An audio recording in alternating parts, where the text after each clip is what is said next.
ഒരുപാട് യൂട്യൂബ് വീഡിയോസിലും ഷോർട്സിലും ഒരു ട്രെൻഡിങ് ആയിട്ടുള്ള ഒരു വീഡിയോ ആണ് നമ്മളിങ്ങനെ സ്റ്റിക്കർ ഒക്കെ ഉണ്ടാക്കിയ വെള്ളത്തിലിട്ട് ആ ഒരു ട്രാൻസ്പെറന്റ് സ്റ്റിക്കർ ക്രിയേറ്റ് ചെയ്തത്. അപ്പൊ ഞാൻ വിചാരിച്ചു ഇതൊന്ന് ട്രൈ ചെയ്ത് നോക്കാന്ന്. സോ ഒരു വെറൈറ്റിക്ക് വേണ്ടി ഞാൻ കളർ അടിച്ച് ചെയ്ത് നോക്കാന്ന് വിചാരിച്ചു. പിന്നെ സത്യം പറയാലോ, ഞാൻ ഈ ആക്ച്വൽ വീഡിയോ റെക്കോർഡ് ചെയ്യുന്നതിന് മുന്നേ തന്നെ ഒരു സാമ്പിൾ വീഡിയോ ചെയ്തായിരുന്നു. അപ്പൊ അതിലെനിക്ക് ഞാൻ വിചാരിച്ചില്ല എനിക്ക് അതുപോലത്തെ ഒരു ഔട്ട്പുട്ട് കിട്ടുമായിരിക്കും എന്ന്. ബട്ട് നല്ലൊരു ഔട്ട്പുട്ട് ആണ് അവിടെ കിട്ടിയത്.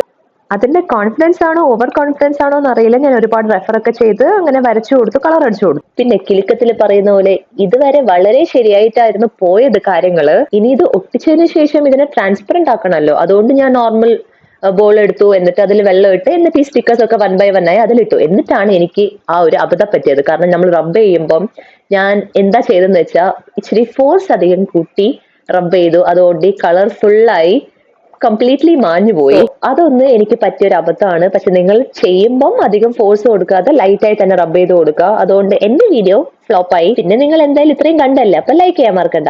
ബൈ.